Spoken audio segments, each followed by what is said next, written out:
My paternal grandmother's name was Catherine, and I never met her because she died way before I was born. Um, and she had a sister named Barbara. So we called Barbara Aunt Barbara. She was my great aunt, and she was fantastic.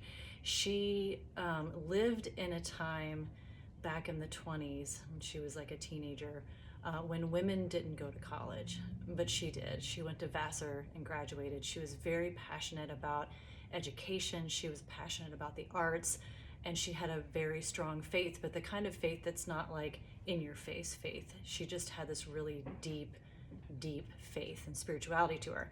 And she was sharp as a tack, and she had a humor and a wit to her that just made you fall in love with her. I adored her. And she lived in this old house that was built in, like, the first part of the house was built in the 1700s and added on to subsequently, that was owned by a Civil War surgeon, and it was haunted, and she was fantastic, and the house was creepy but also full of treasures, and I just really felt very connected to her. So my Aunt Barbara every year for Christmas would give me really unique gifts. They were usually books, really colorful books on art. She gave me a book of prayer once, like a Christian book of prayer, and one year she gave me the Chronicles of Narnia, and I devoured them. I could not get enough of the Chronicles of Narnia, and I became very, very, very in awe of everything that Narnia holds.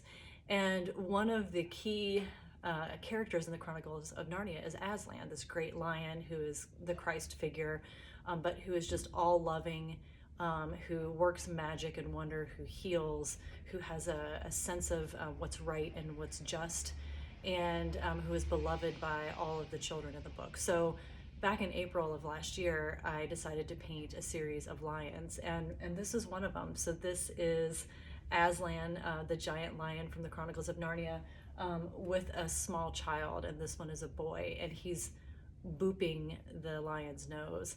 And I love Aslan and Narnia, but I love the wonderment of this. Like, it's really through a child's eyes that we dare to reach out and touch greatness. And there's a fear that's not there in this kid, that he can reach out and touch the nose of a giant lion because he has an inner knowing that it's safe and that it's going to be okay.